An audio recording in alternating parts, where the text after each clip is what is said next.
Good morning to all of you. आपकी theory की class में आप सभी का स्वागत है।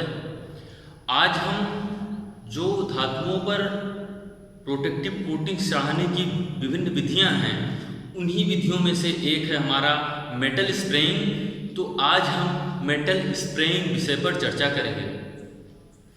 तो सबसे पहले जान लेते हैं कि धातुओं पर कोटिंग क्यों की जाती है।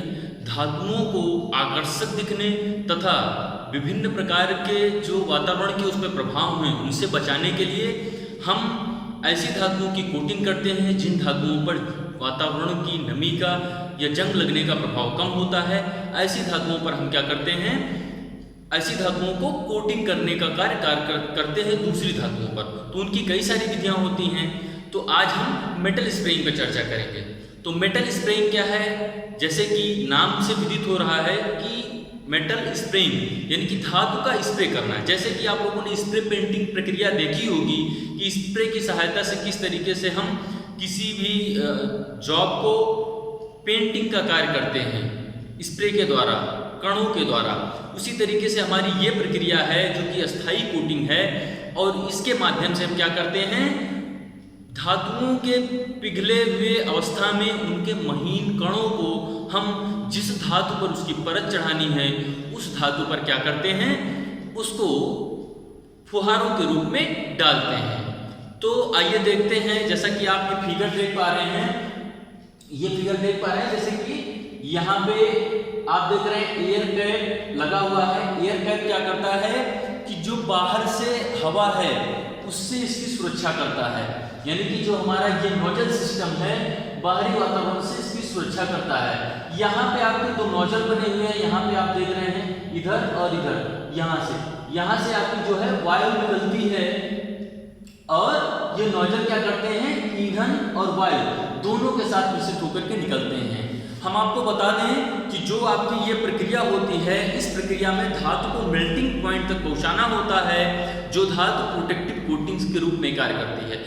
अब उसे हम विभिन्न माध्यमों से मेल्टिंग अवस्था तक पहुंचाते हैं, उसकी जो मेल्टिंग पॉइंट है वहां तक पहुंचाते हैं। जैसे आप प्लाज्मा आर्क के द्वारा इसको मेल्टिंग पॉइंट तक पहुंचा सकते हैं, साधारण आर्क के द्वारा भी मेल्टिंग पॉइंट तक पहुंचा सकते हैं। साथ ही साथ विभिन्न जो ज्वलनशील गैसें हैं उनके सहयोग से भी हम इनके मेल्टिंग पॉइंट तक पहुंचा सकते हैं। तो यहाँ पे आप जो देख रहे हैं, यहाँ पे हमने धातु को पिघलाने के लिए ऑक्सीएसिटिलीन फ्लेम का यूज किया है। तो ये नोजल के माध्यम से गैसें प्रवेश होती है और यहाँ पे उनकी ज्वाला निकलती है, जो आप इस तरीके से चौक के नीले कलर से देख रहे हैं, यहाँ पे ज्वाला निकलती है। और यहाँ से अगर आप देखेंगे तो वायर, यानी कि ये जो प्रोटेक्टिव कोटिंग का वायर है, और यहाँ से फीड रोलर्स लगे हैं। फीड रोलर्स क्या करते हैं, इनकी फीडिंग का कार्य करते हैं, यानी कि यहाँ पे हमारा ये जो धातु है ये मेल्ट हो रही है, और मेल्ट होकर के यहाँ से आपकी कंप्रेस्ड एटोमाइजिंग एयर आ रही है, जो कि इसको क्या कर रही है, यहाँ पे जो हमारे ज्वलनशील गैसों के प्रभाव से धातुएं पिघल रही हैं उनको हम महीन कणों के रूप में धातु इस स्प्रे के माध्यम से, इस कंप्रेस्ड एयर के माध्यम से हम अपने कार्यखंड पर स्प्रे कर रहे हैं। तो ऐसे में क्या होता है कि धातुएं यहाँ पे एटोमाइज हो जाती हैं, कण के रूप में हो जाती हैं, और वो कण जाकर के आपकी जॉब पर चिपक जाते हैं। इस प्रक्रिया के द्वारा 20 माइक्रोन तक लगभग आपकी जो सरफेस की थिकनेस है प्रोटेक्टिव कोटिंग की, वो प्राप्त की जा सकती है। ये सरफेस थिकनेस जो है अन्य माध्यमों की अपेक्षा, जैसे आपकी इलेक्ट्रोप्लेटिंग है, उनकी अपेक्षा आपका कम समय लेती है और बहुत ही व्यापक सतह पर आपका ये प्रभाव उपलब्ध कराती है।